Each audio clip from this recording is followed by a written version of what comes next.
রাধে রাধে বন্ধুরা, শ্রীরাধা ব্লগে তোমাদের সবাইকে স্বাগত।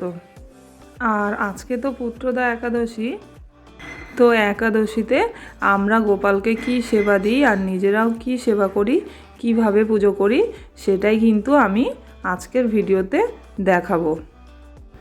তো আমি এর আগেও একটা ভিডিওতে বলেছিলাম যে একাদশীর দিনে আমাদের বাড়িতে কিন্তু কোনো রকম অন্ন হয় না, বানানো হয় না।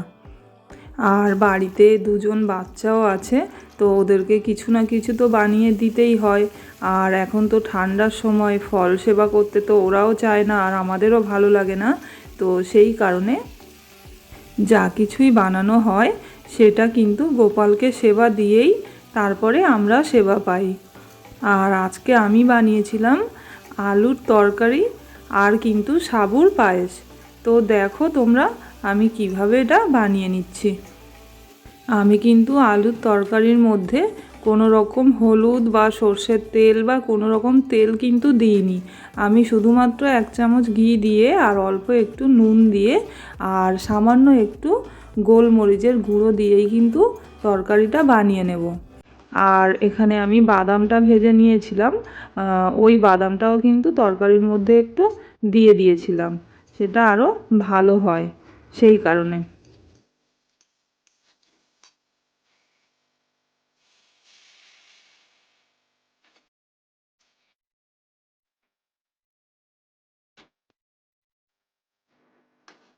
আর এখানে দেখো তরকারিটা আমার আলুটা সেদ্ধ হয়ে গেছে, তো তরকারিটা প্রায় হয়েই গেছে। তো আমি আরও একটুখানি ফুটিয়ে নেব।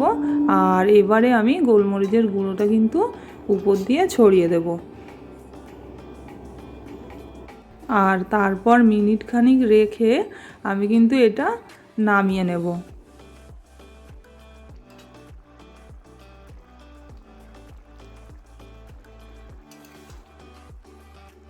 তো এখানে আমার তরকারিটা কিন্তু একদম হয়ে গেছে। আর আমি এখানে কিন্তু এবার অন্য একটা পাত্রে এটা নামিয়ে নিয়েছি। আর এখন এটা একটু ঠান্ডা হওয়ার জন্য রাখবো। তারপর কিন্তু 12টার আগেই আমরা কিন্তু গোপালকে সেবা দিয়ে দেব। আর আলুর তরকারি তো আমার রেডি হয়ে গেছে।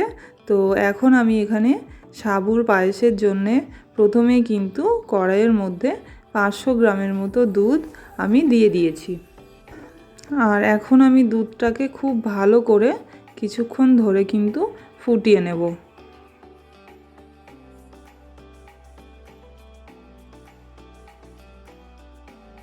তো দুধটা এখানে আমার ফুটে গেছে ভালো করে। তো এখন আমি কিন্তু দুধের মধ্যে কিছুটা চিনি আমি স্বাদ মতোই দিয়েছি, আপনারাও কিন্তু স্বাদ মতোই দেবেন। যেহেতু আমি 1 বাটি সাবু নিয়েছি, সাবুদানা, তো সেই কারণে আমি ছোট বাটির 1 বাটি চিনি কিন্তু এখানে দিয়েছি। তো এখন আমি আরও কিছুক্ষণ কিন্তু এটা ফুটিয়ে নেব ভালো করে। আর তারপর আমি এখানে 2টো এলাচ আর অল্প একটু কিশমিশ, কাজু বাদাম, আর এখানে সাবুদানাটা যেহেতু আমার একটু মোটা দানার সাবু ছিল এটা, তো সেই কারণে আমি একটু আগেই কিন্তু দিয়ে দিয়েছি। দিয়ে আমি খুব ভালো করে এটা ফুটিয়ে নিচ্ছি। এখানে যদি সাবুদানাটা ছোট দানার হতো তাহলে কিন্তু আমি এত তাড়াতাড়ি দিতাম না, আমি আরও কিছুক্ষণ পরে কিন্তু দুধের মধ্যে সাবুটা দিতাম। যেহেতু আমার এটা খুব বড় দানার সাবু ছিল, তো সেই কারণে আমি তাড়াতাড়ি এটা দিয়ে দিয়েছিলাম। আর এখানে আমার কিন্তু পায়েসটা রেডি হয়ে গেছে। তো আমি এখন এটা অন্য পাত্রে নামিয়ে নেব। তো আমি এটা নামিয়ে নিয়েছি অন্য পাত্রে। আর উপর থেকে আমি আরও একটু কাজু কিশমিশ সাজিয়ে দিচ্ছি। আর এখন একটু রেখে দেব ঠান্ডা হওয়ার জন্য, তারপরে কিন্তু গোপালকে সাজিয়ে সেবা দেব।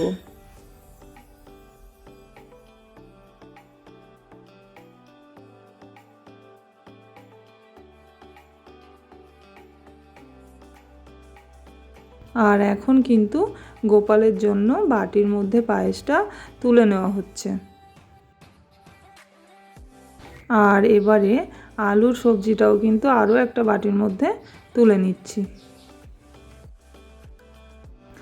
আর মা কিন্তু গোপালের জন্য ফল কাটছে। তো মা ঠাকুর ঘরে, আমি দেখাচ্ছি মা এখানে কি করছে। তো মা এখানে পেঁপে ছিল, তো পাকা পেঁপে, তো সেটাই কিন্তু মা এখানে কেটে গুছিয়ে নিয়েছে। আর এখন কিন্তু মা সেবা দিচ্ছে, আর আমরা কিন্তু সবাই এখন প্রণাম করব, তারপরে একটু কীর্তনও করব। তারপর কিন্তু গোপালের সেবা হয়ে গেলে আমরা সেবা করব। আর মা তো এখানে পুজো করছে, আর নানটেও কিন্তু এখানে এসে গেছে। আর ও কিন্তু এইভাবেই পুজো দেখে দেখে ও কিন্তু পুজো করা অনেক শিখে গেছে। তো বন্ধুরা, এই ছিল আজকে আমাদের পুত্রদা একাদশীর গোপাল সেবার আয়োজন। তো ভিডিওটা তোমাদের কেমন লাগলো আমাকে অবশ্যই কমেন্ট করে জানিও, আর ভালো লাগলে অবশ্যই লাইক করে দিও, আমার চ্যানেলটাকে সাবস্ক্রাইব করে দিও। সবাই খুব ভালো থেকো, সুস্থ থেকো। রাধে রাধে।